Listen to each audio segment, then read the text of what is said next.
I opened the package on my 30th birthday, expecting, if not love, at least respect.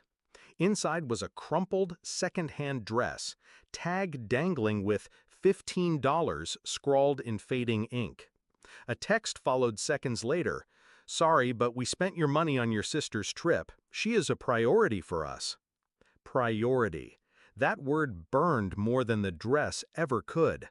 I typed one word back: fine, and that was the last time they mistook my silence for weakness. It wasn't the first time. As a child, I learned early where I stood. My sister was the golden one, the darling.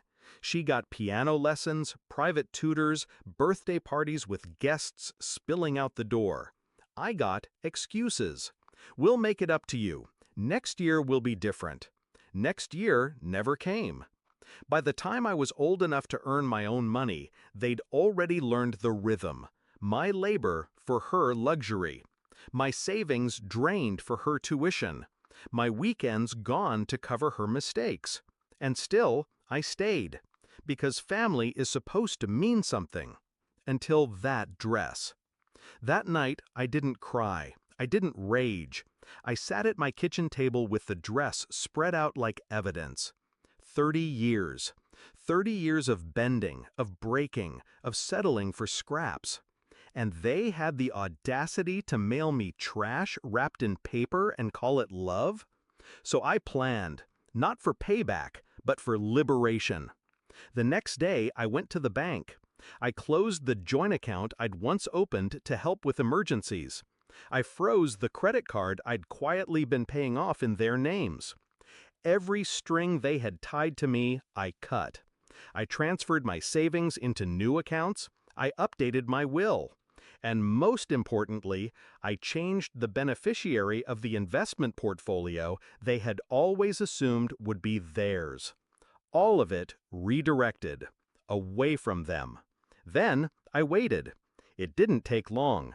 The first call came from my mother, cheerful at first, then urgent. "We need you to help pay for your sister's medical bills. She had an accident." The second came from my father. "The house repairs are piling up. You've always been the responsible one." When I didn't answer, the calls multiplied. 33, 50, 80. Their numbers lit up my phone until the screen felt hot. But I stayed silent. Weeks later, I finally picked up. Their voices spilled over each other, pleading, desperate. My sister had overspent. Debts were due. They had counted on me, as always, to clean up the mess. "You're our daughter," my mother said, her voice breaking. "We need you." I let the silence stretch. Then I spoke, low and measured. "No, you don't need me. You need my money, and you don't have it anymore." I heard my father inhale sharply, as if the truth itself was a blow. I continued, "On my birthday, you sent me trash. You told me, in your own words, that I wasn't the priority. So I believed you. I finally believed you." My sister tried to interrupt, her voice dripping with entitlement. "You can't just cut us off." I cut her off instead. I can. I did. And the best part? You did it to yourself. You proved to me that I was nothing to you. So now, to me, you're nothing.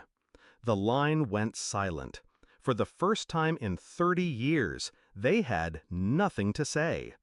I didn't shout. I didn't slam the phone. I just pressed end call and let the quiet wash over me. That was the moment I felt free. Do I regret it? No. They gambled my love for her comfort, my dignity for her happiness, and they lost. Now, every time the phone buzzes, I let it ring. Because the sound isn't family anymore. It's a siren. Proof of how fast the tower of favoritism crumbles when its foundation is gone. The $15 dress still hangs in my closet, not because I'll ever wear it, but because it reminds me of the day I stopped begging for love and started demanding respect. They thought they were giving me nothing, but really, they gave me everything I needed. clarity. And with that, I buried the daughter they used. In her place, I rose.